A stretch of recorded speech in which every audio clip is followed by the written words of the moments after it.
here at the Walker Arts Center for a dialogue with director Todd Haynes.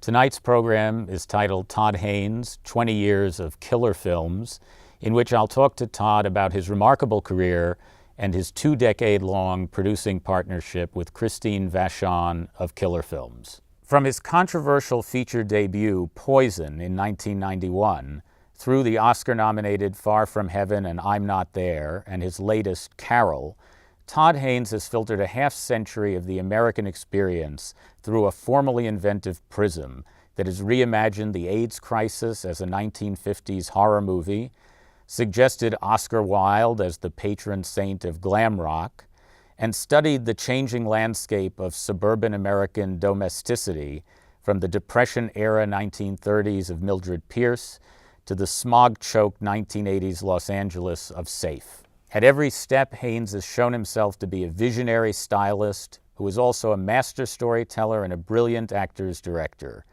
Indeed, that rare filmmaker who engages our mind and our heart with equal force. I'm Scott Foundas of Amazon Studios, and we'll now begin our dialogue with Todd Haynes.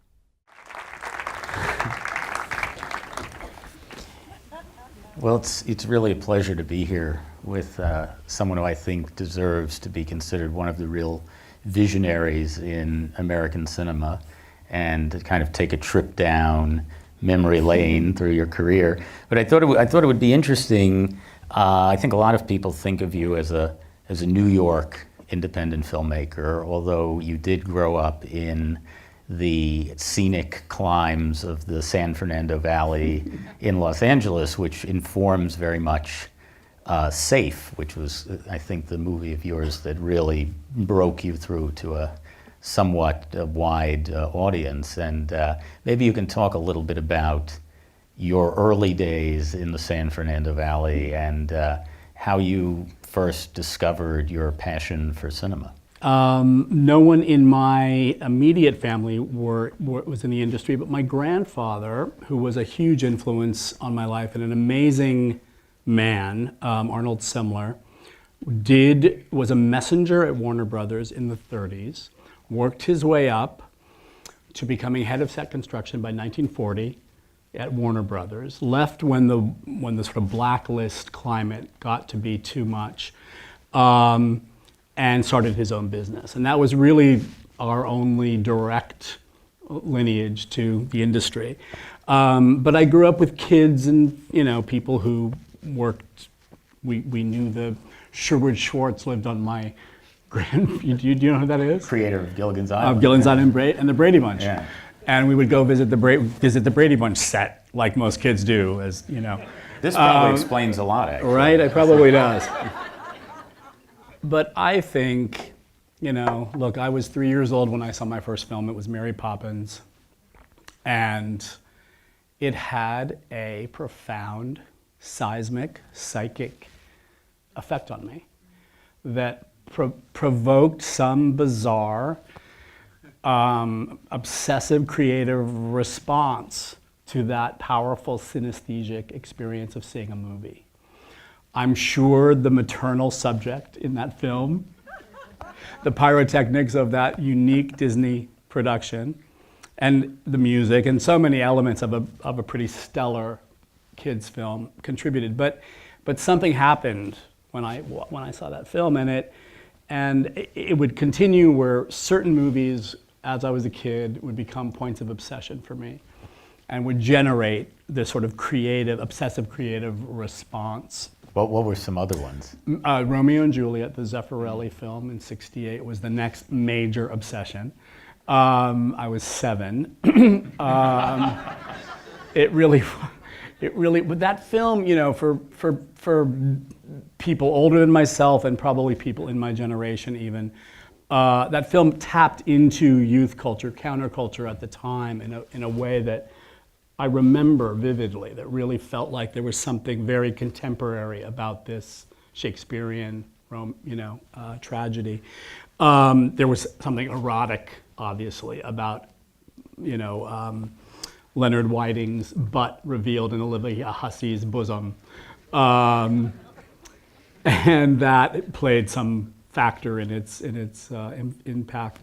But then I think as I continued to grow up and mature, certain, not to undermine the directorial impact of Zeffirelli in that film, but like, films like The Graduate, which I saw when I was like 12 or 13, the sort of language of the camera, a directorial sort of a tourist, visual language, started to excite me. Like there was some, and I think it was partly about, something very continually revelatory about The Graduate is, and a lot of films from the late 60s, was a kind of minimalism of the frame, like a kind of reduction of information, and how powerfully, when you just held on Benjamin's face as he moves through the party, and people's, women's bejeweled fingers would pull him one way or the other, and he would be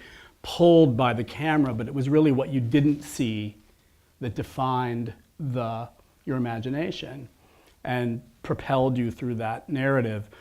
That just started to excite me, and I think there was something visceral in the potential of what a director's craft could do.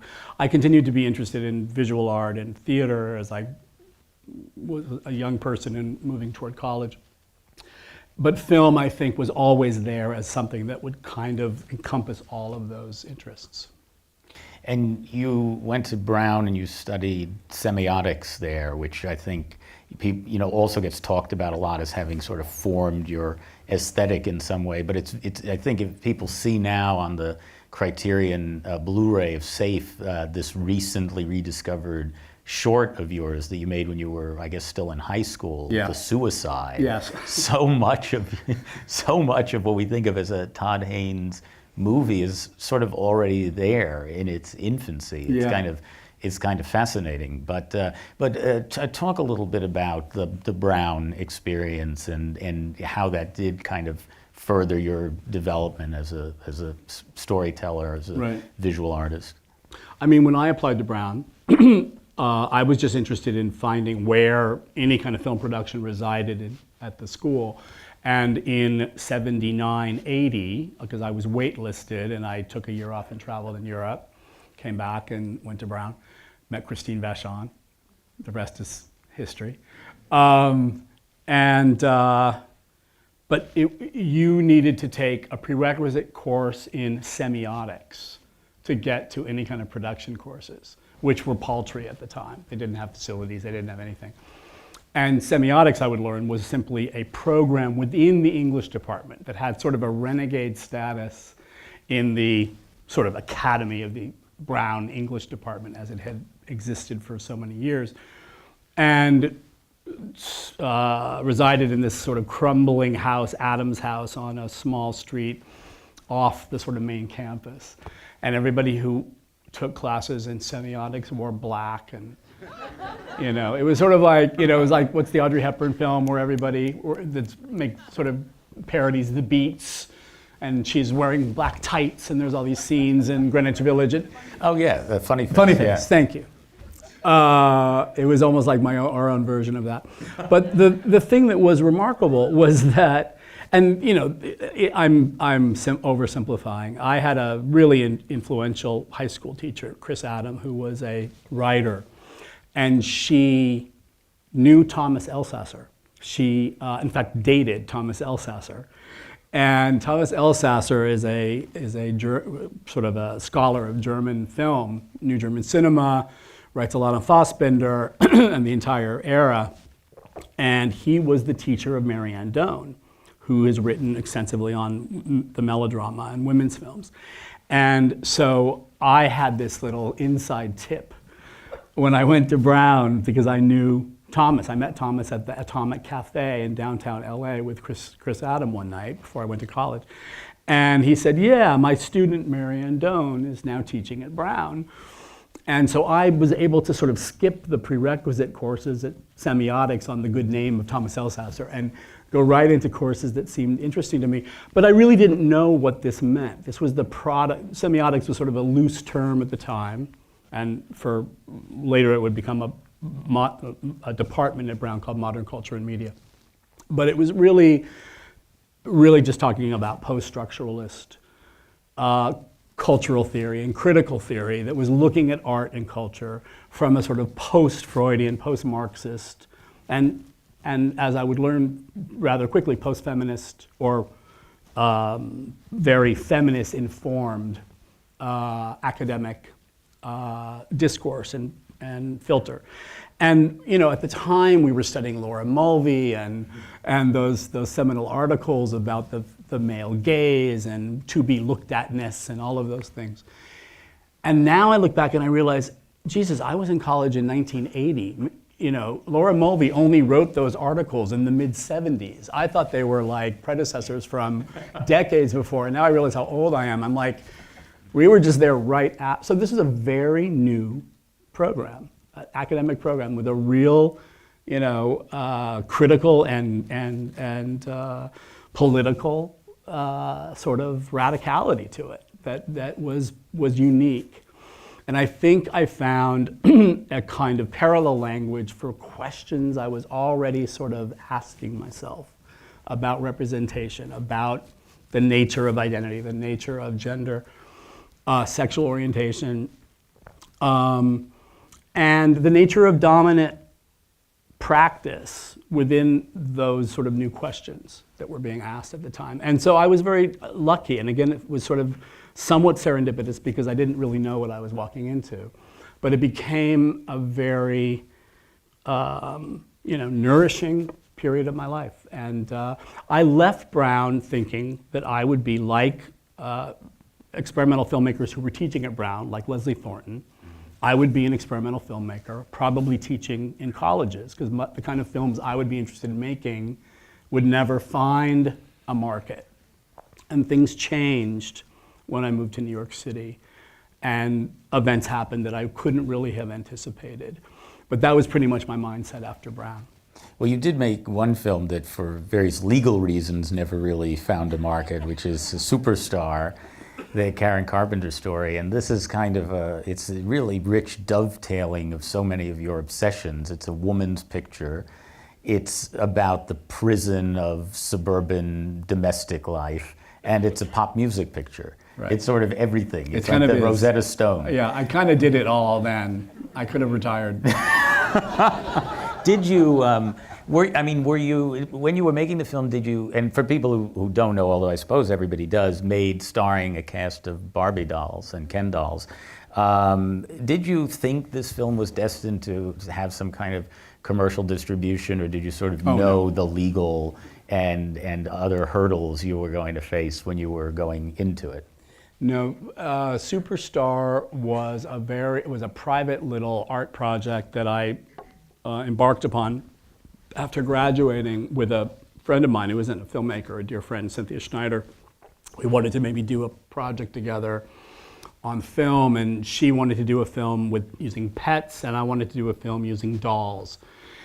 And I wanted to play out some questions about narrative form and the way that narrative form instructs our emotional engagement with storytelling, more than the fact that there was actually once a real actor on the other side of the lens, that it's more the conventions of storytelling that we as viewers fill in.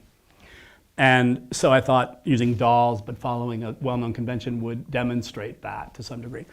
But I didn't know what it would be about, and Chris and Cynthia didn't have any idea what the Pets movie would be about either. So one day I was sitting in a coffee shop in New York City, and this was before they had like retro 70s stations on all the time, or 80s or 90s or 2000s as we have now. And a Carpenter song came on. And I was like, oh my God, I felt like I hadn't heard that music since I was 9 years old in 1970. The last moment I kind of shared perfectly the pop cultural, ideal with my parents, but so much had happened to Karen Carpenter since that music first appeared. She had died of anorexia. There was so many things that happened to the country and the world. There was Watergate. There was a lot had gone on. We were in the midst of the AIDS, the beginning, the sort of burgeoning AIDS crisis. And so that material seemed so rich and complex and seemed absolutely appropriate, of course, to be told with dolls because, well, it was so, the whole issue, or one of many issues about anorexia is about, how women see themselves and the kind of pressures from society about what ideal bodies are. And we've all heard the stories about the impossibly perfect body or the perversely perfect body of the Barbie doll. But also that we start telling our own stories as people with dolls and using dolls as surrogates for ourselves and conduits for emotion and desire. And so it just felt, resonant on so many levels. But at the same time, that music, and I think this was the sort of the trick of Superstar, that music affected you against your better judgment. It was manipulative. It countered your intellect. It won out in a way. And in a funny way, hearing that voice, which always seemed maybe a little precocious or pseudo deep or profound or something in its resonance, all of a sudden hearing her singing those songs after she had died, and we knew that there was so much more going on beneath the surface of that image of the Carpenters, gave new resonance to the music and also a way that the film could be read at different levels. Well, it seems to me in a way that's maybe something that goes throughout your career, is this kind of mixing of what we might think of as sort of high culture and low culture, so that Poison, your first proper feature, has aspects of 1950s horror movies in one of the segments, and then it has aspects of kind of tawdry tabloid style documentary in another segment. A movie like Velvet Goldmine is mixing everything from Richard Lester Beatles movies to Citizen Kane and its influences. And that's something that excites you, to sort of to run the gamut of cultural possibilities within a single text? Well, yeah, absolutely. I think it's always been beginning to question the sort of system of dominant filmmaking from the perspective of a gay artist at a sort of critical political period culturally when I was coming of age and starting to make work in New York City after college. But also knowing how much, popular cinema and mainstream experiences and popular music and rock and roll and, how much all of those strands were running sort of concurrently, that there was a critical discourse, but then there was a popular discourse, and that there might be a way to bring them together and have one sort of speak to the other.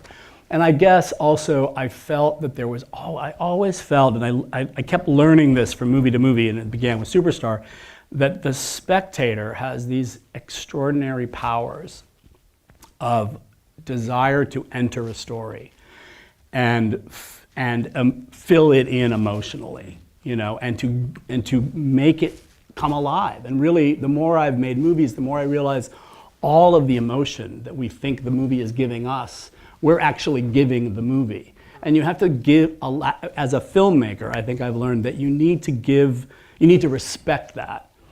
Sometimes I've interrupted that process. I've set up boundaries to identifying with a character, as in my film Safe, which is about a woman who's very hard to find, locate. And, Far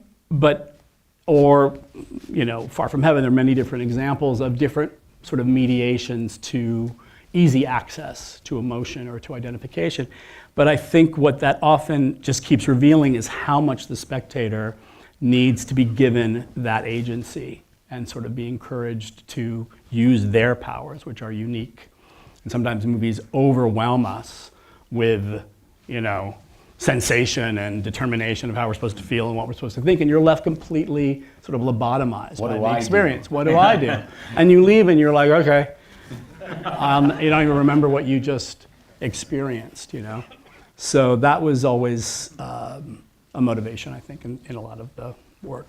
Well, and Poison in particular feels like a film that wasn't just conceived as being against, let's say, the dominant or the mainstream system, but also against what was at the time, I guess you'd say, the new queer cinema, but many of the films were much more sort of genteel, or they were coming out stories, or they were AIDS stories, but very straightforward. Or, you know, movies like Longtime Companion or John Sayles' Liana, or these kind of movies. And Poison is not necessarily, you wouldn't say it's an angry film, but it's a confrontational film, and it's certainly a movie that wants to move the audience and even the gay audience outside of its comfort zone.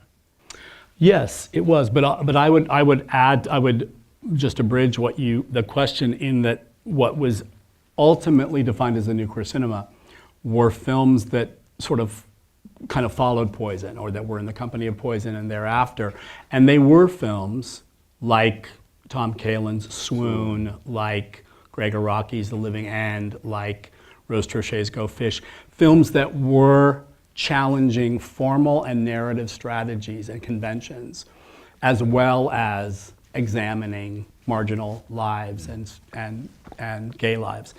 And that was what made that term so meaningful to me, and actually something I never felt anything but pride to be associated with. Derek Jarman. I mean, there'd been a long tradition of experimental and visionary filmmakers that preceded this moment as well, and Gus's films, and John Waters' films, and Couture Brothers, and on. Genet's own film, Enchant d'Amour, that informed this moment. But this moment was completely the result of a health crisis that was overtaking our lives and the way we looked at our relationship to dominant society and the status quo.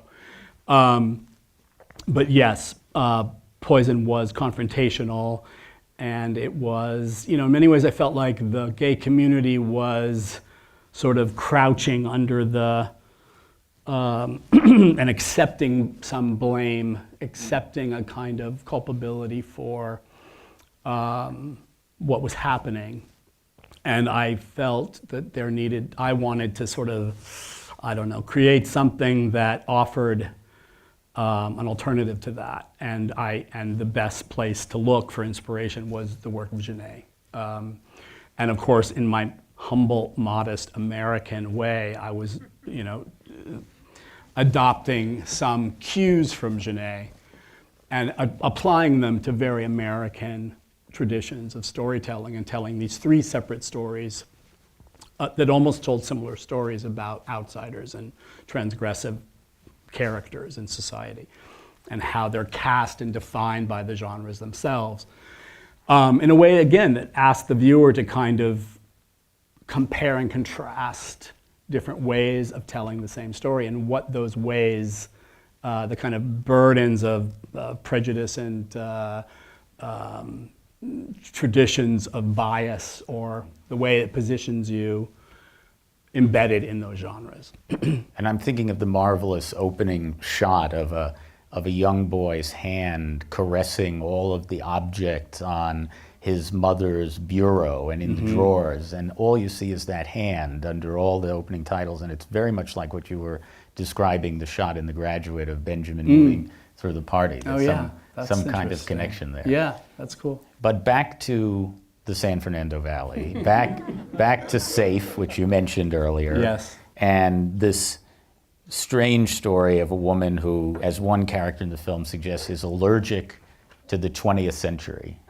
And maybe she's allergic to her new sofa, which seems to be about the biggest problem that she has in her life, this rather well-to-do Los Angeles housewife. Or maybe she's allergic to her life, and this is really it was a big step forward in terms of budget for you, in terms of audience size, and it was, of course, it was going from $250,000 to $1 million.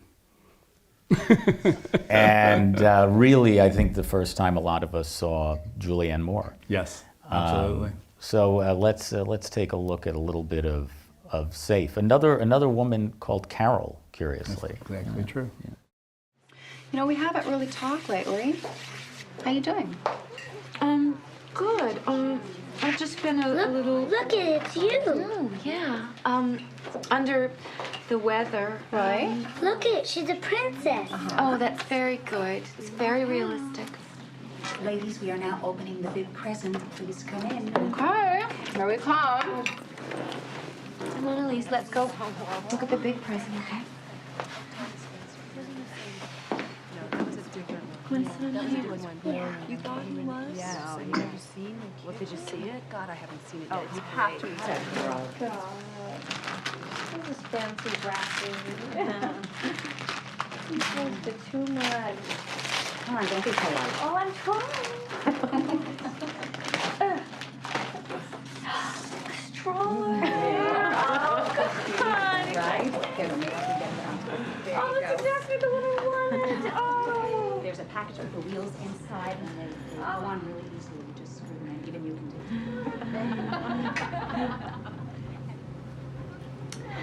Great. You see? Yeah. She's so polite. Good girl.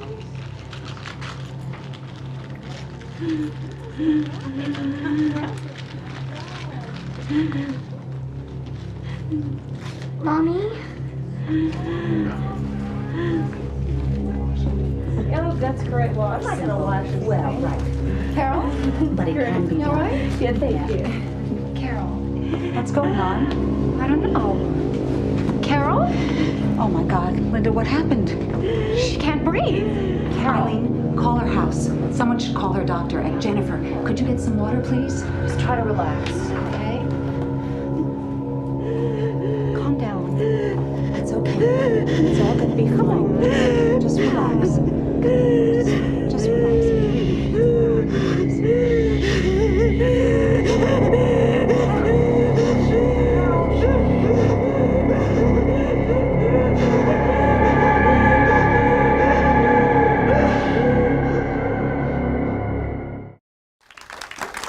Hi. Of course, we're joined now by Christine Vachon, who put the killer in killer films.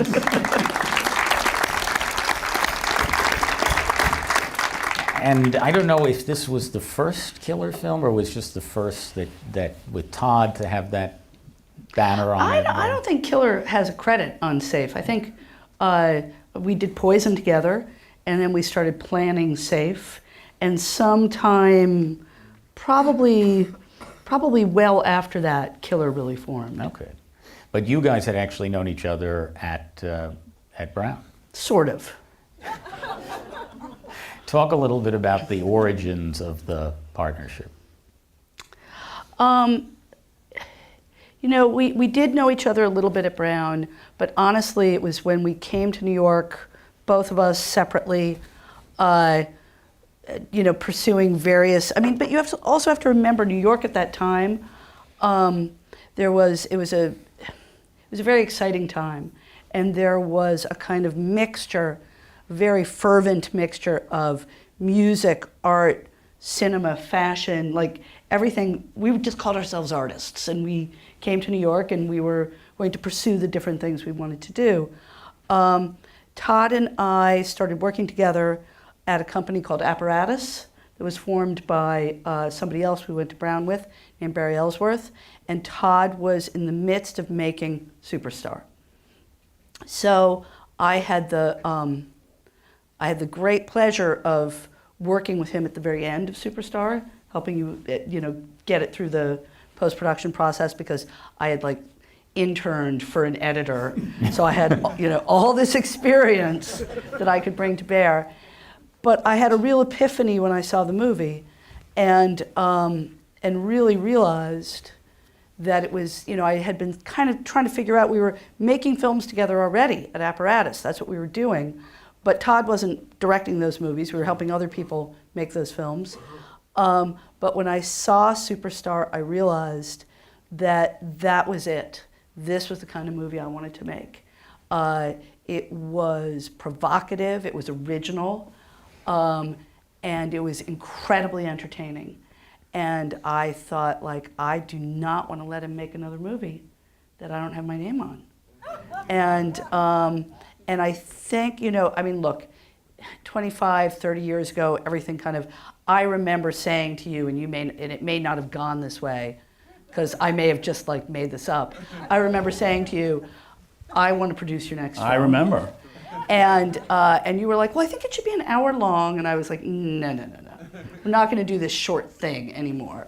We're going to do a feature film. That's what I remember. But Apparatus was committed to making short shorts, films. Experimental narrative shorts, Right. helping emerging filmmakers Exactly. get resources. And that was it. And we kind of went, you know, careening into Poison, which was kind of great because I don't think either of us had any idea how hard it would be. And Well, you had the most experience. Christine had been working. but I mean, I had not produced a feature film. No, she'd not produced a feature film, but you'd been working in. I mean, you basically were teaching Barry and I what all the crew positions were. You know, Because that's what makes a movie good. of course. But no, but really, you know, Poison was financed entirely by grants. It was financed by And a New little York, bit by Sherwood Schwartz. and a little bit by Sherwood Schwartz, Which I was It going to all shout comes out. back to and my Sherwood. grandfather. Which I was going to shout out while we were talking about You're it. right. And the New York State Council for the Arts, and the infamous Absolutely. $20,000 from The the NEA. NEA. Right. They That's got how I us- first they found got out us in- about the movie, because trouble. it was a national news story. Exactly. The Reverend Donald Wildman is Yeah. furious. He's that still the with NEA us. has funded this movie. It's a gay porn film. That's right. basically. I remember a headline from, you know, one of the conservative Washington paper. I can't remember what it's called now. It The said, Times. Washington Times. The Washington Times. I needed to take a bath in Clorox. They had a After I special saw screening for senators and their wives, and I was called the Fellini of Fellatio. I think that's something you Come on. should own with pride. I have a tattoo. But it does come back to an interesting point, which is I think a number of these films that we're going to talk about tonight were actually kind of so ahead of their time that they weren't fully appreciated in their time. I would love for one of you to talk about what the reaction was the night that Safe premiered at the Sundance Film Festival. Well, I see who you're looking at. I will talk about that. That was a rough night. I think people were a little dumbfounded. They weren't quite sure what to think. And I remember standing outside of the theater and seeing people come out. And I knew a lot of the critics by that point. I mean, it was only my, you know, maybe my fourth or fifth film at that point, if that. So it wasn't like I was super experienced, but I knew Kenny Turan, I knew, you know, whoever, Manola, whoever was reviewing at that time, and they wouldn't look at me. And I was like, oh God, you know, this didn't go well, this didn't go very well. And a few years later, most of those critics put the movie on their best film of the 90s list. So it had this total turnaround. But when Safe came out, people did not know what to make of it. They were like, well, if it's about AIDS, then it should be about AIDS. You know, like this is, you know, it's not right that it isn't about, you know, and people didn't seem to understand this incredible, you know, this incredible story that was timeless in my mind, and that, you know, was told so, I mean, just looking at that clip, I mean, how extraordinary was that clip, you know? But even that year, I remember even within that first year, critics started to revisit Safe. Absolutely. And talk to other critics about it. And there became an internal discussion about the film, That's which right. I found to be sort of unusual. And Julianne missed, like, New York Film Critics' Best Actress by, like, one vote. Like, she missed Right. a lot of these. We thought the film was sort of, like, tumbling into relative obscurity. Right. But actually, as you just said, you're right. It was part of the discussion. Forming. Something was forming around the film, which you know, I have to say there have been three factors for the longevity of my career. Christine, seriously, because I would have given up trying to make safe. I mean, we tried to get the film financed for 2 years after Poison, which won the grand prize at Sundance Film Festival, and blah, blah, blah. And it was an impossible film to pitch or sell, about a woman who gets sicker and sicker and sicker and then gets sicker, and that's the end. And you never know why. And you never know why. And then she, you know. And Todd was like, my biggest influence for this movie is John Dielman by Chantal Akerman. Right. That just, you know. And if they never heard of the movie, they were like, oh, that okay, 3.5-hour see movie. ya. Right. But it's been Christine. And Christine just kept going, no, we're gonna find the money, and we did finally. But that's been true in one degree or another on every film that I've made. But the critical community has been incredibly attentive to my work, and given it some of the time and space that some of the films have needed, I think, to be, to be felt, or to be, not to say understood, but for them to sort of find their footing. But and then ultimately, amazing actors who we were very lucky from the very beginning to attract, an extraordinary good fortune with this unbelievable artist who starred in Safe, who had never starred in a film before. She had been featured in Robert Altman's Shortcuts. Which hadn't come out yet. Which was just about to, or something. I forget the order. We saw it before it was released. Just before we started shooting. Right. And she would do Vachon on 42nd Street directly after Safe, and then the career just kept going. But, that was somebody who was going to become a known entity and hadn't quite yet, but read this script and just felt she knew exactly what to do with this almost unimaginably unplayable character. Yeah, and she did. Mention that another great little bonus on the new Blu-ray is the audition footage of Julianne reading for the part, which is really terrific, and people should check that out if they are curious. But, so this movie cost 4 times what Poison did, and I think your next movie cost about 10 times what this movie cost, right? No, Gold Mine? 7 million. Maybe 7. Okay. Yeah. So an even bigger step up. Right. And a hugely audacious film, deconstruction of the mythos of David Bowie through a fictional avatar, a movie with a lot of other people like Julianne Moore who were about to explode, but hadn't quite yet at that moment. Christian Bale, Ewan McGregor, Toni Collette, all of whom we'll see in a second. And actually, let's take a look at a little bit of the movie and then talk about it some more. But I'm glad to know this is a movie that has belatedly sort of found its audience. The story of a rock star known as Brian Slade, a.k.a. Maxwell Demon. Lady Rocket, we have a very special show for you today, dedicated to one of pop's blazing new talents, and one who has been holding a virtual reign over the British chart for a startling, record-breaking 18 months span. Gentlemen, I give you the incomparable Brian Slade, or should I say, Maxwell Demon. That bloke at the front.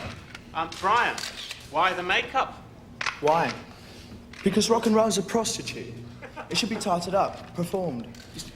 The music is the mask, while I in my chiffon and taft, well, thought of the message. Bloke in the suit, yeah. What about your fans? Aren't they likely to get the wrong impression? And which wrong impression is that? Well, you're a blinking fruit. Well, thank you, sir, and no. It doesn't concern me in the least. I should think that if people were to get the wrong impression of me, the one to which you so eloquently referred, it wouldn't be the wrong impression in the slightest. That is me! That's me! That's me! I mean, everybody knows most people are bisexual. Any more questions? I was Woman with the beret. under the impression that you were married and living in North London. I am married. Quite happily, in fact. I just happen to like boys as much as I like girls, and seeing as my wife feels pretty much the same about such things, I should think we've been able to make a fairly decent go of it so far. All right. Any more questions? Okay, thank you very much. For the first time in Brian's life, he was simply telling it like it was. Did he realize what he'd actually done? How could he have? I mean, today, there'd be fighting in the streets. But in 1972, it was more like dancing.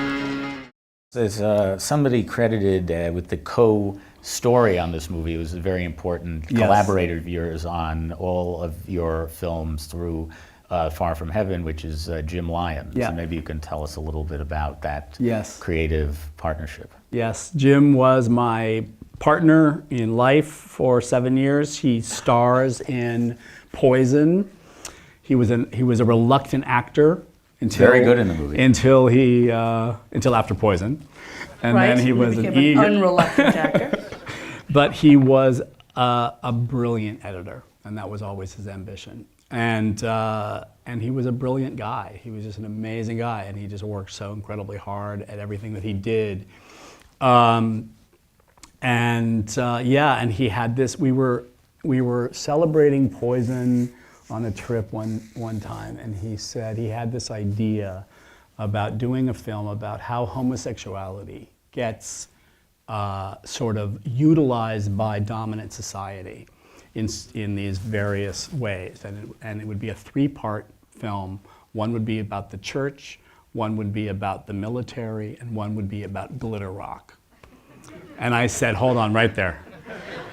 I mean, it was a brilliant idea as a thesis, but I just said, oh my God, a movie about glam rock. What an amazing opportunity. Because, you know, there's amazing, many chapters in the history of rock and roll and the history of popular music. They don't all need to be told on film. But this one being such an extraordinarily visual, you know, moment in the sort of, you know, annals of rock and roll, but that's just the very beginning of what narrative potential, what potential about sort of telling a mini story of the history of queer art, you know, and underground art, queer art, and the ways that all of those things intersected at various unexpected moments in cultural history, sort of the way you were describing the New York that we walked into. Right. Nothing was more true about that by the end of the 1960s, where rock and roll culture, fine art culture, underground culture, criminal you know, cultures all sort of coexisted and created unexpected results. And glam rock was almost like an accidental blip on the sort of radar of cultural life that all of a sudden made, you know, bisexuality and androgyny the mode, you know, the dominant mode. And it was just an amazing piece of material. And because David Bowie was already fictionalizing himself, even David Bowie was an adopted name, but Ziggy Stardust and Iggy Pop and all of these characters that these people were propagating and creating narratives and subtext and theatrical narratives that they would play out musically on stage, it became, and even the way David Bowie became a star was an artificial sort of Warholian process, literally using second-generation Warhol actors to become the company of Main Man Studios and construct him as a star in the United States before he was one, by performing Stardom. You know, the whole thing was just completely brilliant and artificial, and could only have happened at that transitional moment from grassroots rock and roll culture to what would become a massive industry of rock and roll by the mid-70s. At this intersection, it was exploitable, and they exploited it in the most brilliant way. So that was some of the ideas behind Velvet Goldmine. With Bowie, you were shut out, I guess, more or less. Yes. Did he ever come back around after the film had come out? No. No, but weirdly enough, because we're, you know, in the world that we're in, I come into contact with his managers or his, you know, they said, oh, you know, we just No, we were interested. They totally weren't. Such a lie. We just, we were waiting for you to come back to us with a proposal, which was completely so not true. Because, we were so in the trenches of trying to convince them to let us at least use, a few songs. But I think they've rewritten history a little bit, that like somehow, they wouldn't. You guys dropped the ball. It was a timing problem. Right, exactly. As a result, there were 7 David Bowie songs that the script was sort of conceived around as a template.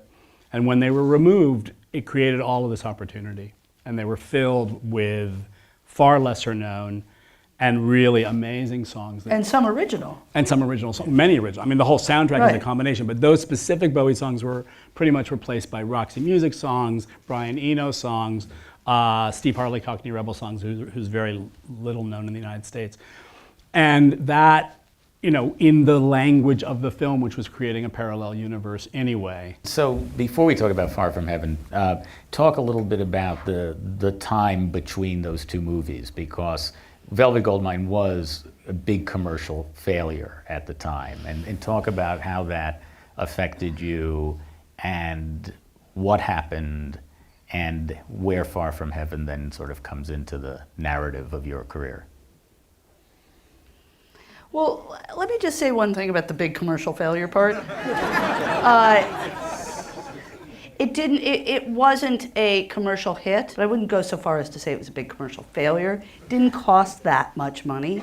But the thing that happened with Velvet Goldmine, which was very new to both of us, was it kind of took off and had an internet life. Yeah. The internet was relatively new in everyone's life. We knew about this because of the Christian Bale phenomenon. Right. Because of Newsies.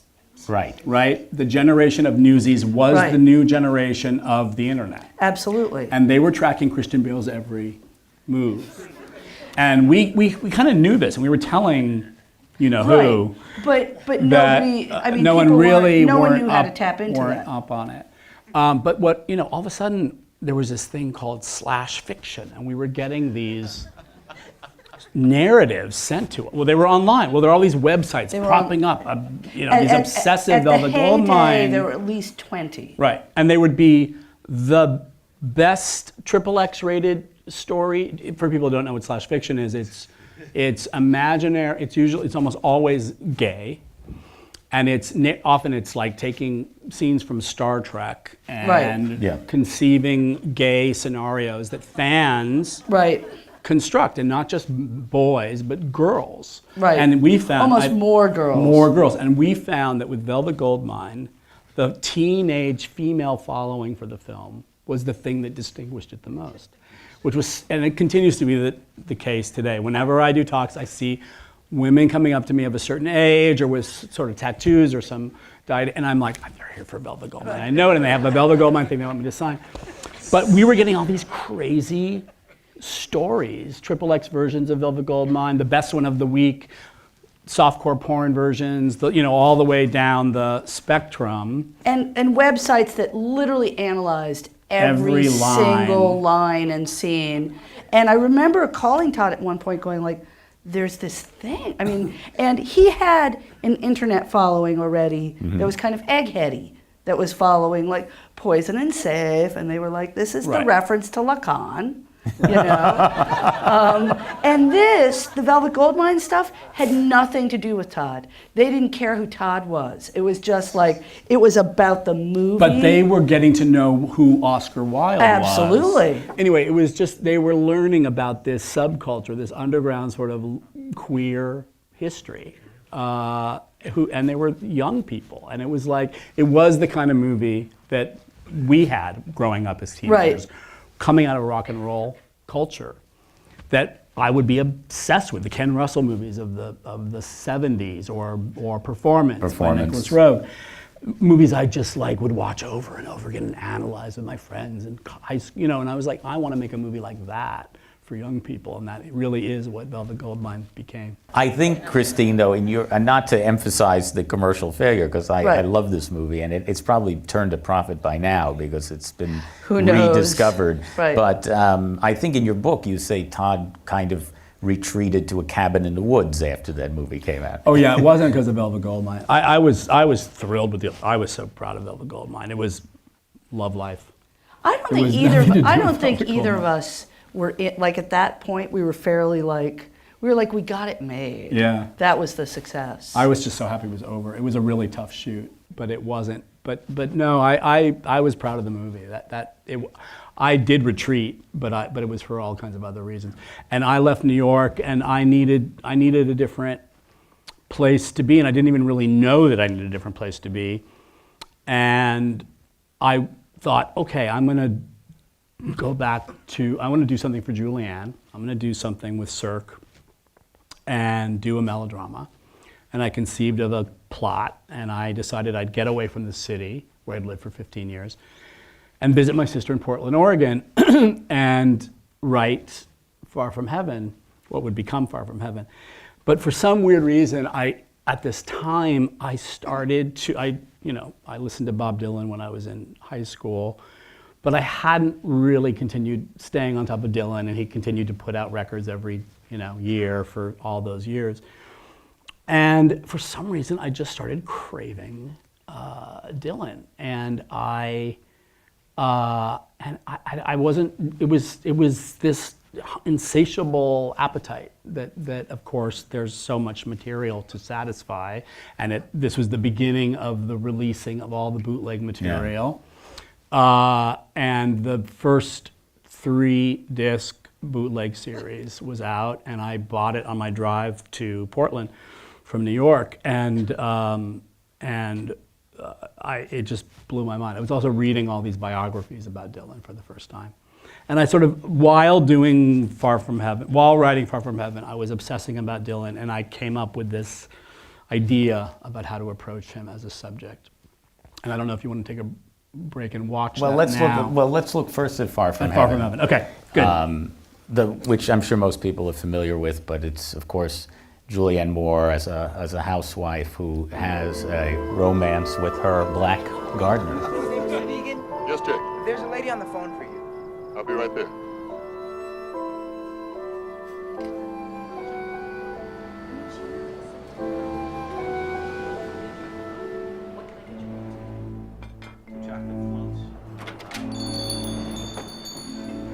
Hello. Hello. Thank you for meeting me. I realize you have a busy schedule. Worked out fine. I was glad you called. Are you sure everything's all right?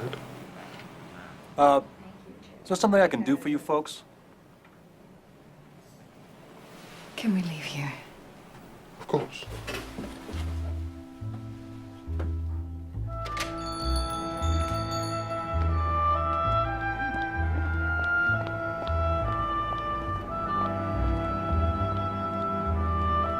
What is it?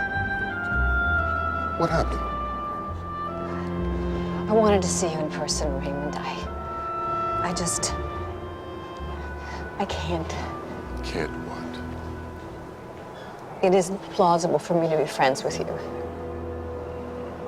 You've been so very kind to me, and I've been perfectly reckless and foolish in return, thinking... Thinking what?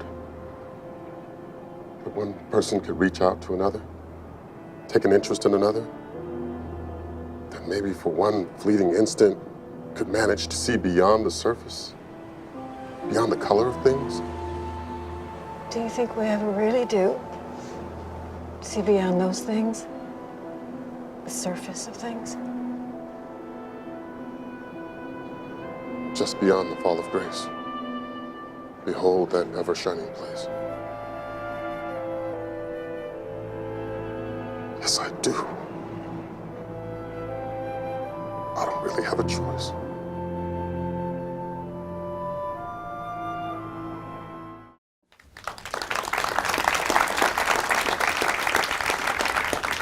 I mean, I could have easily asked this about the clip we saw from Safe, or probably any of the clips that we're going to see, but to the best you can articulate it, I think one of the things that is so special about these films is that we see all of your influences from the avant-garde, from the kinds of philosophers and critics that you mentioned having studied. We see all of that, and yet, unlike a lot of avant-garde cinema, there is this intense emotional engagement also. And even if you've deliberetely tried to put this distance in, as you've said, you know, we still connect with these films on a storytelling level, on a human level, and there's this very intriguing balance in the movies between this intellectual rigor and then all of these more, let's say, classical elements of narrative storytelling. And I don't know, you know, how much you can talk about like where you find that balance in the writing, in the shooting, in the cutting room, and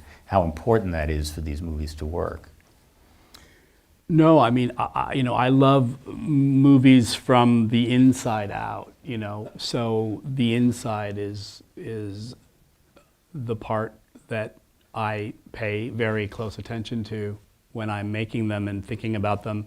It's hard for me to watch a clip like that and not think of Elmer Bernstein's score. This was the last film Elmer Bernstein composed for, and he was just you know, I'm just so lucky that I got to work with him. He was just one of the most amazing people.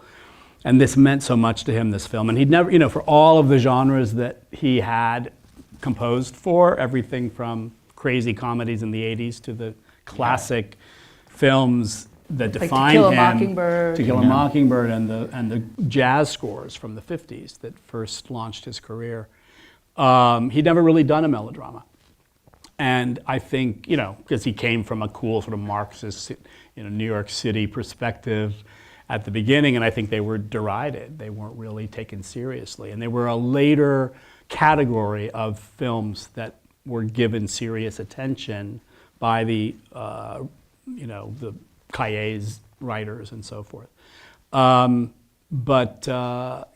they need, in many ways, I followed Cirque very, very closely with Far From Heaven, but that classic Circean ending, that idea that's the false happy ending that leaves you sort of unsettled and you don't trust it, I deviated from in Far From Heaven. You gave us the classical tragic ending. It's a really sad ending. Yeah.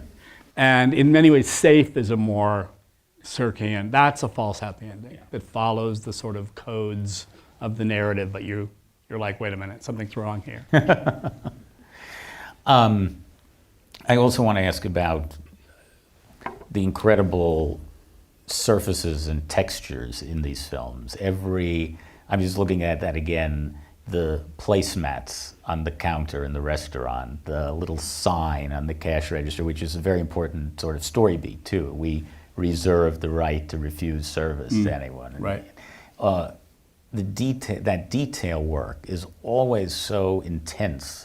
I mean, we could think about that living room we were looking at in Safe. Can you sort of talk about these kind of elements of design, of costuming, of props as being more than just set dressing, as being sort of very living elements of the narrative? Mm-hmm.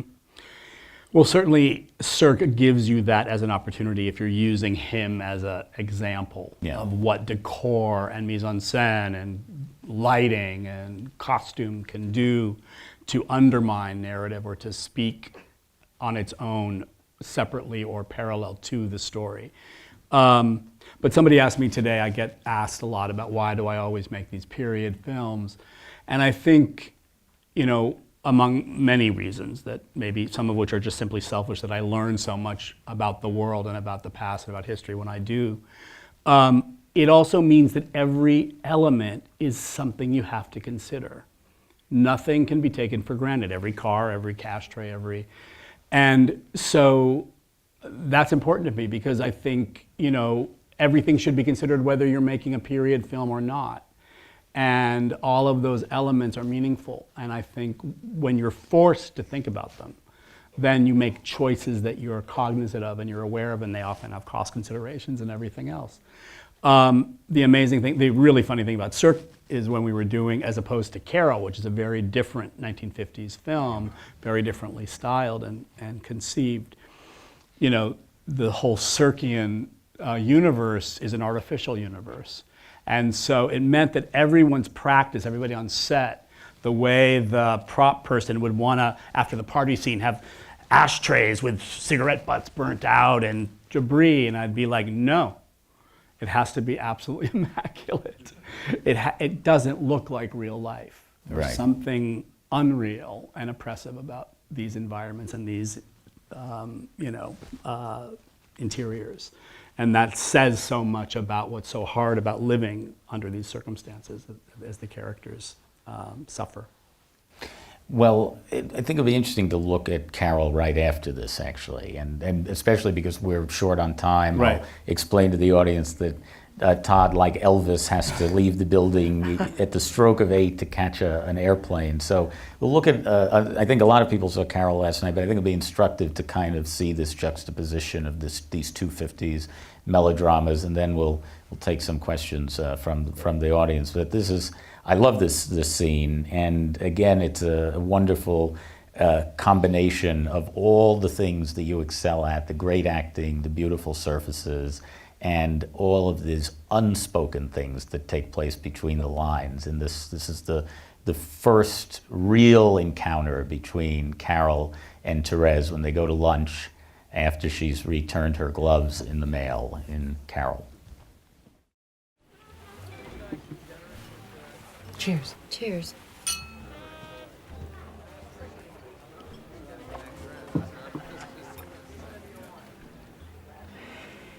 So I'm sure you thought it was a man who sent you back your gloves. I did. Thought it might have been a man in the ski department. I'm sorry. No, I'm delighted. I doubt very much I would have gone to lunch with him. Oh, your perfume. Yes. It's nice. Thank you. Harge bought me a bottle years ago, before we were married, and I've been wearing it ever since. Harge is your husband? Mm-hmm. Well, technically, we're divorcing. I'm sorry. Don't be.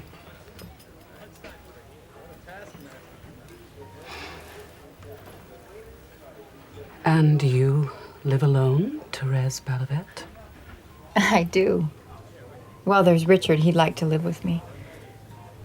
Oh, no, it's nothing like that. I mean, he'd like to marry me. I see. And would you like to marry him? Well, I barely even know what to order for lunch.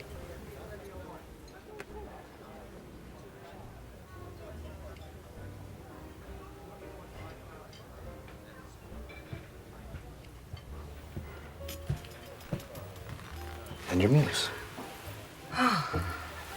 Thank you. Thank you. Enjoy. I'm starved. Bon appetit.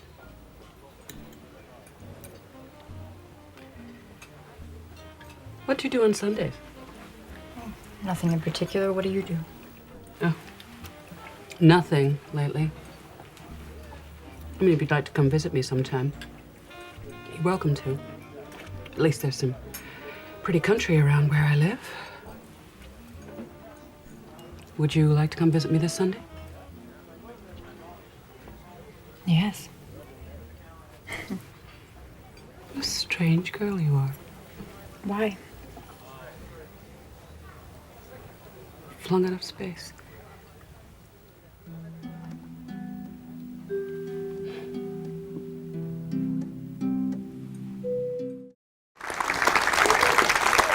This is a seduction scene in which no one touches each other. Yes. Before we turn it over to the audience, I'd be remiss if I didn't ask you to talk a little bit about your long collaboration now with the cinematographer Ed Lachman, whose work is just particularly luminous on this film, and just sort of how you discuss what the look of a film is going to be, and what kind of references, cinematic and otherwise, go into planning a film, maybe using Carol as an example. Oh, each one is so different and unique and in depth.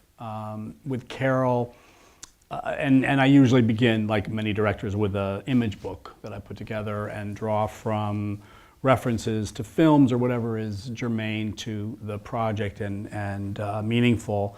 And often that is a lot about cinema.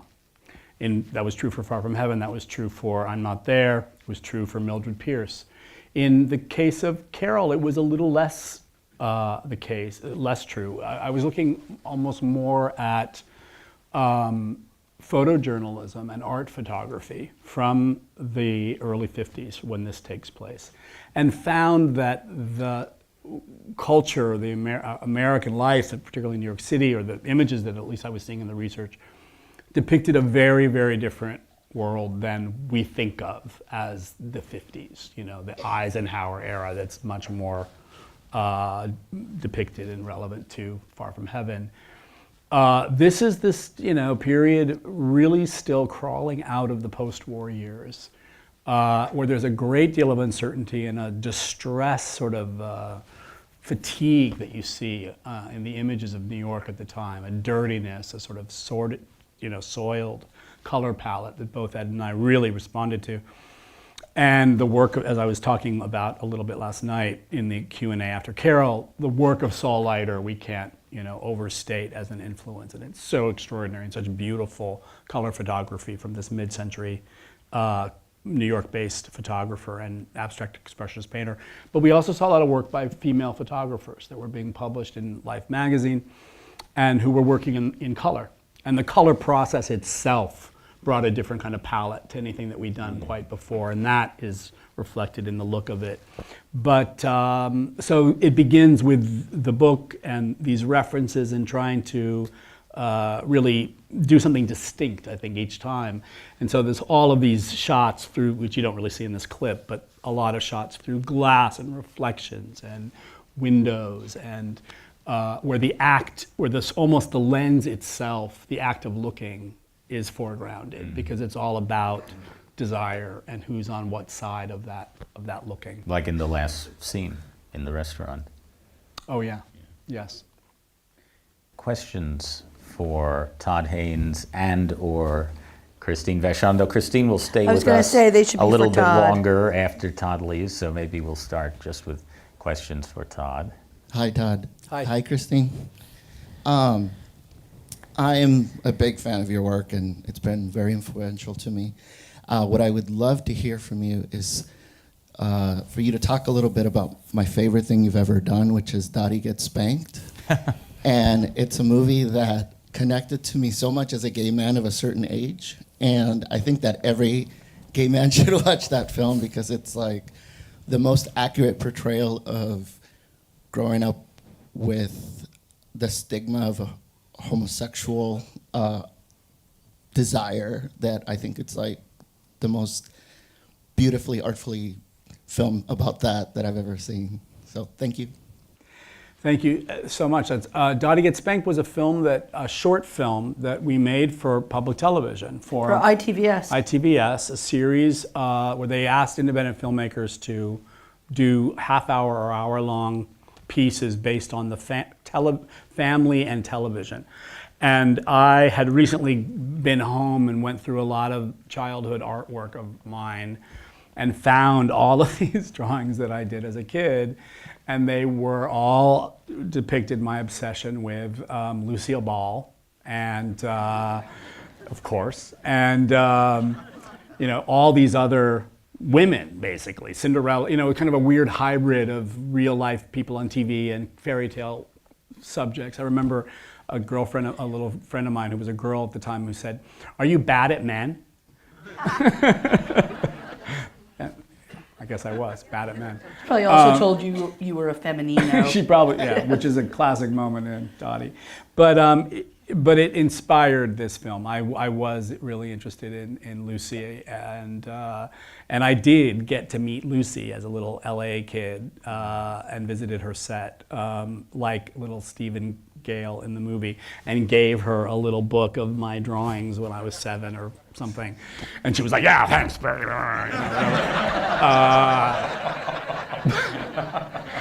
But it is a very it's in some ways a more personal film for the very reasons that you talk about, and comes from a lot of my own personal memories. So you're talking that as being a personal film, and I have to go back to Velvet Goldmine, because that seems to me. Speaking. Oh, I'm sorry. Hey, it seems to me to almost be autobiographical in a sense, like to have taken that story and twisted around and told it in a way that is almost more true than a documentary by taking those pieces and shattering them. And I love that you didn't get those Bowie songs because by bringing in sort of the more peripheral music, you kind of evoked the era better. So was that actually your experience? Did you sort of grow up with glam and see those bands at Rodney's and all that stuff in LA, or did you actually recreate that? I wish I was. I wish I was Christian Bale in that movie. I was a little, in the United States, it wasn't as mainstream a phenomenon for kids out my age as it was in the UK. And kids a little older than me were onto Bowie. Bowie freaked me out when I was, he scared the shit out of me when I was, in 7th and 8th grade. Those record covers were just too uncanny.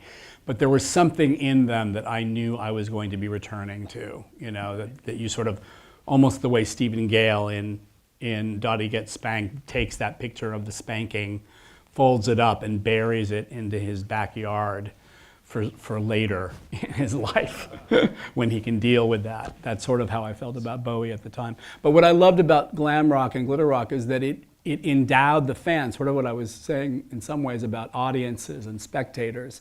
It endowed the fan with this active role in participating in the music and in dressing up and becoming one with these characters that were being portrayed.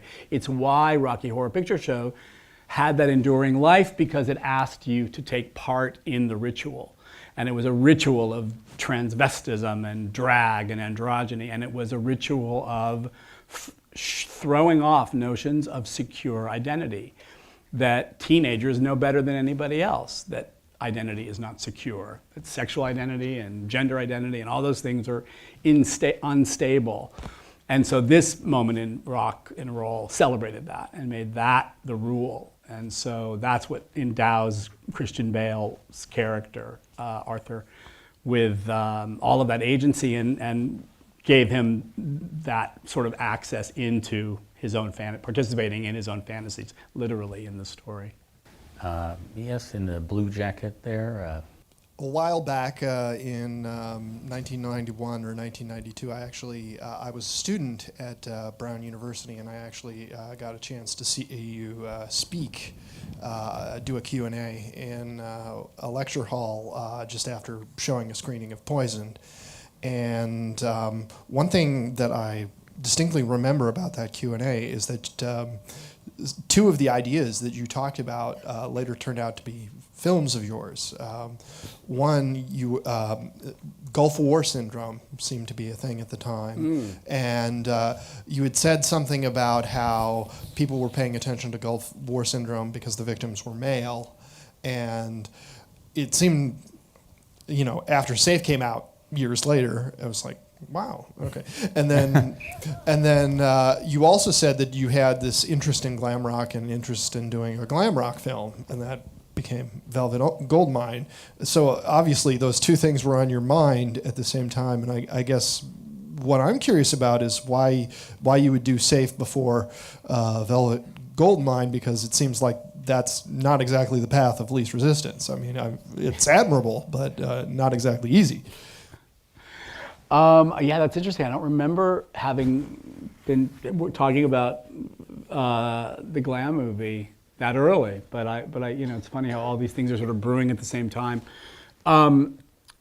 Safe was still very much, although I decided to set the conflict about as far outside what I considered the war zone of HIV as I could conceive in suburban Los Angeles and in this sort of guise of 20th century illness. But it was still very much a film that was trying to engage with issues of illness, issues of culpability, issues of recovery that were in discussion at the time. And particularly, this phenomenon that was brewing with some new age recourses that people were taking toward notions of recovery, trying to gain any sense of ownership or control over this devastating condition. There were sort of spiritual leaders like Louise Hay and writers who would say to sufferers of HIV and AIDS that if you learned how to love yourself, you could get rid of your AIDS. So it was this horribly complex double, bind that was people would. But what interested me more than the fact that there were people like Louise Hay out there was that there were so many sufferers of illness, of HIV, who wanted that, who felt that, and it was like, yes, give me something that I can control in this uncontrollable situation. And there was a quote by a cancer sufferer that I found around the time that said, we humans would rather accept culpability than chaos. And I just thought that was so apt, that we'd rather blame ourselves and feel that we're at fault than deal with circumstances that we can't control. And that was where this whole final act of SAFE resides in this world. But yeah, it was definitely, I think it was because I was so immersed, we were all so immersed in that epidemic and in activism around that epidemic and in a whole series of discussions about illness and what illness means and how it gets interpreted and applied. Hi. I would like to hear about your approach with working with your actors and how that's changed over the years. Watching a film like Far From Heaven and then Carol, which are set in very similar periods, and dealing with these themes, these kind of the themes of like the culture at the time, but yet the acting styles are so different between those films. Would you just talk a bit about your approach with preparing to work with your actors and just some maybe specific examples of being on set? Sure. Well, those acting styles are quite consciously extremely different and conceived as such. And something so interesting that Julianne said at the time, because the language of Far From Heaven was such a kind of artificial language that came out of traditions of film, traditions of the melodrama. That and contrary to what that scene seems to be saying that we showed the clip from, that what's beneath the surface is what is true. What's so interesting about these films is that everything is true. Everything that's on the surface is true, and the surface reveals everything. And Julianne once said something to me about how the language is so exposed that she found it actually very easy to play. A lot of actors would bristle against the artifice of that language, the fact that it doesn't sound like real speech. But she felt that there was actually something completely available to her in that, which is so interesting. But she's such a dexterous and versatile actor, as is Cate Blanchett, as is Christian Bale, as so many of these people I've been lucky enough to work with. Stock company. I know, right? God. And really, all I've learned as a director, and I learned this early on, is that every actor is different. Every actor has a slightly different way of speaking and preparing for what they do. And really, it just takes a sort of flexibility and sensitivity each time to be as open to each of them and to, some actors like to prepare and talk it all out, and some actors really don't. And in all cases, they're doing something that's preparing themselves for and protecting themselves, I think, from something that happens in front of the camera. And some of them like to do that with a lot of input, and some of them like to do that with no input whatsoever. And so it's really about respecting that process and knowing that it's going to be different from case to case. Todd Haynes, sorry you have to leave us because it's been an incredible really nice. pleasure. Thank you so much. Thank you. Thanks, Todd.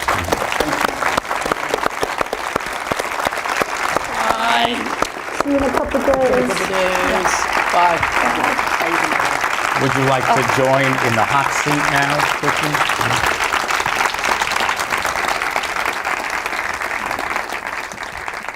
Before I take some questions from the audience for you, we should just say that, of course, you could rest on your laurels had you only produced Todd's films, but in addition, there are a few little movies in the 95 or so that you've done with titles like Hedwig and the Angry Inch, Kids, Boys Don't Cry. I could go on. And I was thinking when Todd was talking about sort of his sort of project as a director, the kinds of movies he wanted to make that were against these established codes of the mainstream, it sounded almost like he was describing the killer films catalog as well.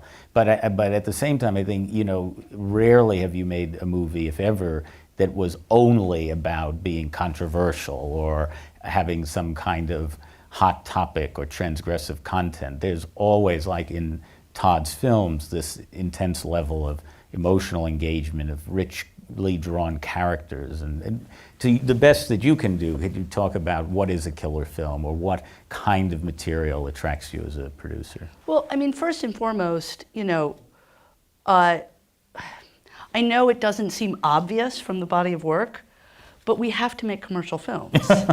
And what makes a movie commercial is really very specific. It makes its money back. So it returns to the investors. So you can make a movie that's out there and crazy and for a very tiny audience, but if you make it for the right amount of money, it's a commercial film. So, so one of the big things that I have to think about when I'm making a film, when I'm deciding to get behind a movie, is I have to think about its makeability. And its makeability isn't just like, how do I go out there and actually craft it? That's way down the line. It's, will I get it financed and why? Like take a movie like Still Alice, for example, which, you know, we made we made it and got it out there so quickly. It's hard for me to believe that it was like, you know, just last year. But that movie, you know, when you're sort of tabulating what makes it makeable, you know, on the one hand, it was a best-selling novel. It was. Julianne Moore, fantastic. But two directors who really, you know, hadn't had a hit for a very long time. And a subject that was just a bummer. And the only way that movie was going to make it was on that performance. That Julianne was going to have to deliver that career-defining performance. And that was what all the bets were on. You know, that movie would only be commercially successful, really, if she could pull that off. And she did, obviously. I mean, it is interesting to hear you, you know, speak in those terms, because I think, again, to the outside, you know, you look like the backer of very, you know, radical risk-taking material, which it is. I am. But it has to be done within these certain parameters. And a story that you recount in your book, A Killer Life, that I think is very intriguing, is about Boys Don't Cry, and about the fact that at one time there was this sort of unwieldy 4-hour-long director's cut. Maybe it was 3.5, but it was long. That might have been some hyperbole on my part. And this was really where you kind of had to step in as the producer and find a way to, I guess again the word would be commercial, to make a commercial version of this movie. I mean, the thing about Boys Don't Cry, which I assume most of you have seen, right? Although it's old now, it's crazy. It's like it's a 16-year-old film. Boys Don't Cry, it spent like a year and a half in the editing room. And the crazy thing is that 3.5 hour cut played. And we did a lot of screenings, and people had an extraordinary experience watching that cut.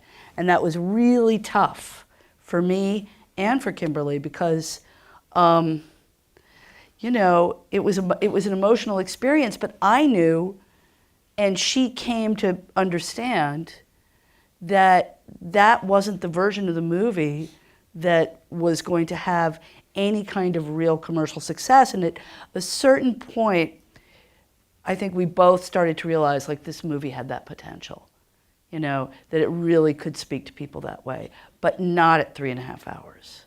And then it got down to like 2.5 hours. I mean, I am telling the exaggerated version of the story. We finally had a version of the movie that was probably about a half hour too long. And that also, again, played really well, you know? So, but, you know, we knew that was like the super, super art house version of the movie, and that the 2-hour version was the, you know, potentially going to the Oscars version. What is the hardest part of your job? Oh, so much of it is so hard. I mean, I don't know. I'm like, how long do you got? You know, look, the hardest part is probably just convincing. Getting a movie greenlit is like threading a needle in a snowstorm. You really you have to have like, you know, everything has to line up exactly. And then suddenly it's like, whoosh, here we go, you know? And that's just, every time it happens, I'm like, how did we just do that? But that's probably the hardest part, just getting them to happen. And then the second hardest part is actually making them, because that's awful. And production is just awful. We're in production on a movie right now, and I'm so glad I'm not there. I'm just like, I call the set, I'm like, what? And they're like, oh, and we didn't shoot, you know, and Michelle's still in makeup. And I'm just like, oh, I'm so glad I'm not there. And then getting them out into the world. And that, I mean, look, Carol was hard to finance and it was hard to make. And right now, we're on the precipice. I don't know what's going to happen. You know, is that movie going to go full throttle awards? Is it going to be almost ran? Is it going to be like didn't really get in the running at all? I have no way of knowing. None of us do.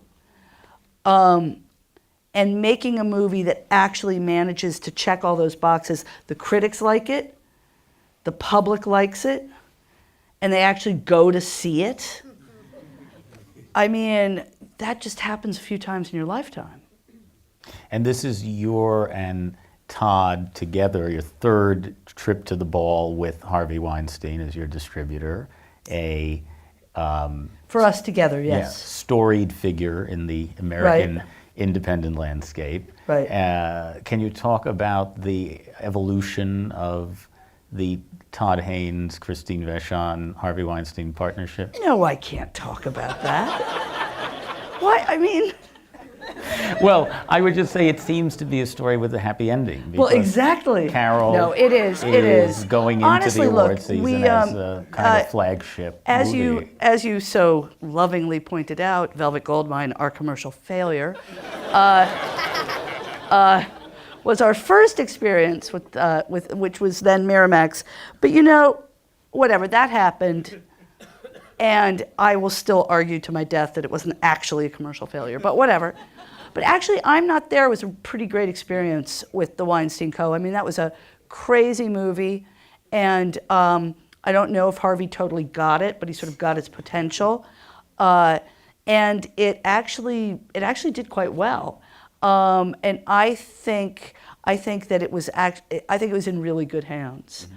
Carol feels like we finally managed to find the movie that is in perfect sync, and you know, look, Harvey loves it. It's exactly the movie Todd wanted to make, and look, I hope that we're all riding off into the sunset together. But again, as I say, no one knows. No one knows. I don't count chickens, you know. I mean, how many Academy members are in this room? Oh, then what are we even doing here? Why am I here? Questions for Christine Vachon from the non-Academy audience. We'll start in the back. The woman has her hand up there. Yes. Don't you think that cutting something like Boys Don't Cry down from 3.5 hours to 2.5 hours gets a lot of people to watch it who would never be exposed to something like that? And I think film is something that... Well, I mean, that's why we did it. Of course I think that. So do you have any, I mean, as a producer, that's exactly the line you're walking all the time, isn't it? Do you want to speak any further on what it's like for you to try to convince your artists and then convince the people giving you money and back and forth at all? I mean, that is absolutely, you've kind of completely captured it. That is what I do, is try to figure out how to make the most, now when I say the most commercial version, you guys might be like, oh, commercial. But what I mean is the version that the most people will want to see. You know, I mean, even like taking Carol, you know, I don't know if Carol would work as well as it does if it didn't have two bona fide movie stars. Like, they are real movie stars, and you want to see, like, you want to see them, you want to be in their world. So would that have worked with actors who maybe would have been just as good, you know, but wouldn't have had that kind of like, boom, you know? There's this whole, like, you know, the cast and how you work with it and what that, you know, what movies need that kind of star turn and what movies can get away. I mean, to go back to Boys Don't Cry, Hilary Swank was literally nobody when we cast her in that film. And she'd done an arc on 90210, and she had been in The Karate Kid 3. That was a star turn. Okay, That was a star turn. there you go. So, but our argument to the financiers was she has to be unknown, because if the audience knows who she is, they're going to bring baggage, and it has to really be, the audience has to be in the same position as the people in the town. Like, a stranger comes to town, who the fuck is this, you know? That's what it has to be. And that was a very important creative point that obviously really paid off. And now, of course, it's hard to imagine people not knowing who Hilary Swank was. But that's really the trick, you know, is figuring out how do you balance all those, you know, the elements that make a movie makeable / commercial / you guys going to see it. I mean, that's the other thing you have to ask yourself. Like, I ask myself every day, what makes a movie theatrical? But what I really should do is just ask you, what makes you leave your home? You know, is it the actors? Is it the story? Is it the filmmaker? What makes you say, I'm going to leave my home, maybe pay for a babysitter, pay for us to go out to dinner? I don't know what movies cost here. In New York, they're up to, you know, $13 or $14. So what makes you say, I'll do that, rather than just wait till it comes on VOD, you know? Or even worse, just pirate it. You know, and that's the gazillion-dollar question right now. Let's go on the corner over there. You spoke about something that you're in production on right now. Is there anything, either what you're making or something else that you're excited about financing or trying to finance in the future? Well, I have a couple movies that are going to start doing the festival circuit. Should I talk about those? 2 movies in particular. Or 3 movies in particular. One is called Goat, and it stars Ben Schnetzer and Nick Jonas. And it's based on a memoir by a writer named Brad Land. It's a fantastic script that was written by David Gordon Green like 10 years ago for us, that we finally got into production with a young director named Andrew Neal. It's about a terrible fraternity hazing, which, you know, now seems all the rage, terrible fraternity hazings. But it turned out really well. Scott's seen the promo, so he can vouch for that. And then another film called White Girl by a young director named Elizabeth Wood, that stars Morgan Saylor, Justin Barta, and Chris Noth. And it's basically, I'd say it's basically about gentrification, but in a very specific, authentic way that's almost reminiscent of Kids, you know, another movie we produced, but many, many years ago. So those are 2 movies that are going to start rolling out that I'm very excited about. And then we also produced Todd Solondz's latest movie, Wiener Dog, with Greta Gerwig, Danny DeVito. Oh, who else is in it? There's so many people. Ellen Burstyn, Zosha Mamet. It's a fantastic cast. I'm leaving tons of people out. But that turned out really well. I'll ask another gazillion-dollar question because I get asked it all the time. Okay. And I'm kind of curious what your answer is, which is how all of the new sort of distribution platforms like Netflix, like my employer Amazon, are changing the way independent films are made or the way independent films will be seen. I mean, has that had much of an impact on how you feel you're doing business? Absolutely, but I think it goes even back, I'd say in the past 10 years, we've had a true golden age of television, and a lot of people are sort of realizing like, whoa, I used to go to the art, I used to go to my local landmark theater to see movies with, difficult protagonists or ambiguous endings or, all of but now I'm just going to my television and I'm watching The Wire or Breaking Bad or what have you. So I think we've all noticed that like television has become less risk averse as the movies have become more risk averse. Meanwhile, I think people like me are starting to think, well, okay, we used to make movies, way back when we were making, the movies in the 90s, their only life was theatrical. That was it. They weren't even, even the ancillaries that existed weren't really, a movie like Poison wasn't going to do very well. I mean, no, HBO wasn't going to buy Poison, But now, when we're taking that idea, that script, and we're trying to decide, is this theatrical? What makes it theatrical? The answer might be, well, it isn't. It isn't theatrical, but it's still great. So let's take it to Amazon, or let's take it to, Amazon series, not your. We did a pilot for Amazon, which you should all watch. It's called Z, and vote yes for it. Starring Christina Ricci as Zelda Fitzgerald. Absolutely. But then we have all these other, also filmmakers come in, or I keep saying we have to stop calling ourselves filmmakers. We have to start saying storytellers, content makers. They come in to see me these days, and they're pretty savvy. They say, this is my theatrical film idea, but this is my web series idea. This is my long form idea. This is my episodic idea.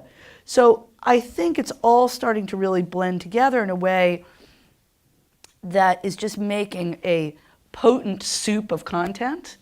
And a lot of, I have a 16-year-old, and I think she's starting to be able to distinguish less and less between like what the boundaries of content are, like what makes a movie, what makes something a television movie. She just wants to watch the stories that speak to her, and she wants to watch them when she wants to watch them, and she doesn't want to pay for them. Like everybody else. You seem to have your finger on the pulse of cultural currency, both historically and today.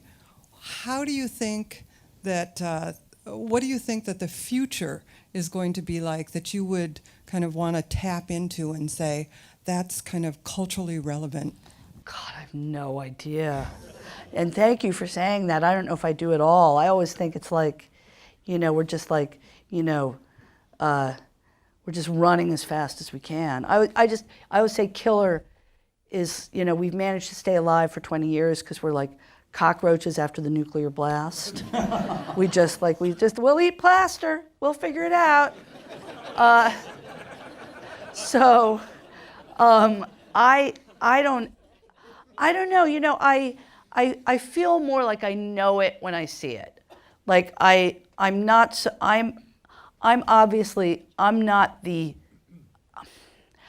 great enabler. I see somebody who I think is really talented, and I figure out how to make that vision happen.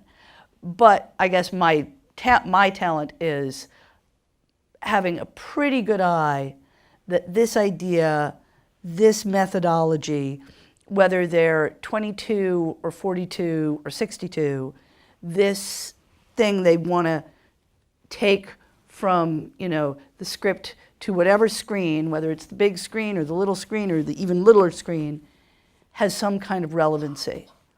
And that, I guess, is just something, you know, some kind of like sense of the zeitgeist.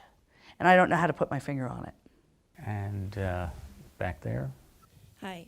How do you decide to work with something that you really love and then go with it, instead of saying, I really love this and I want to keep it for myself and I don't want to hate it?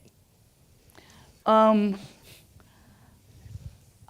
don't or know do you if say, fuck it and I'm going to make it because I want other I've people to see never it? had any of those feelings except for the, like, I mean, keep it for my, I mean, you know, nobody makes movies except to show them to other people. That's kind of the fascinating thing about this particular art form. It's all about the audience. And even people like Todd, who you think, oh, you know, he's Mr. Art, you know, you think he doesn't care about the audience? He cares deeply. And if he didn't, he wouldn't be as good at what he does. You know, we showed Carol many, many times to different audiences, not for them to dictate what you saw on the screen at all, but to get a sense of their experience so that Todd could say, okay, this is the experience they're having. I'd like them to maybe have a slightly different experience, so I'm going to adjust the film in this way so that their experience will be this way or that way. I mean, that's what a great filmmaker does. A great filmmaker, I believe, completely takes his or her audience into account without being necessarily dictated by them, if that makes sense. You know, so I don't have any problem letting anything go. You know, I don't make anything for me. I make it for you. And on that note, we have one little treat before we go. Because we had it queued up and it's such a beautiful 35 millimeter print, we will look at the clip of I'm Not There, which features the first appearance in the film of the star of Carol, Cate Blanchett, playing one of the many avatars of the unnamed Bob Dylan, this one called Jude Quinn.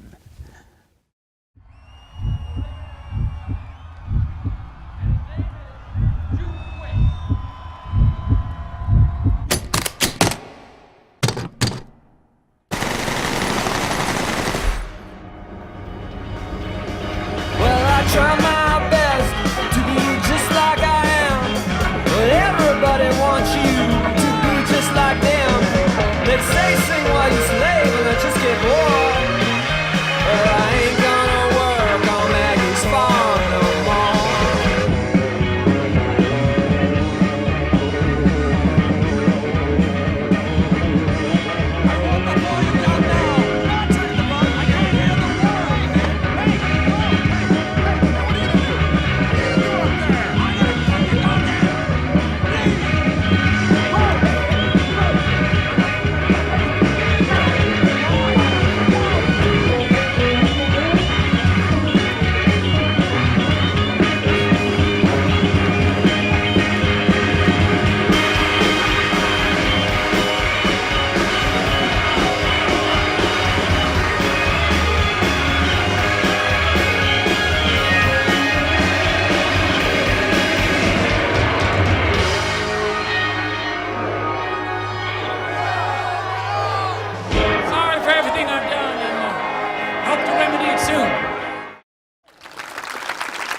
Christine Vachon and the departed Todd Haynes, thank you so much. Thank you.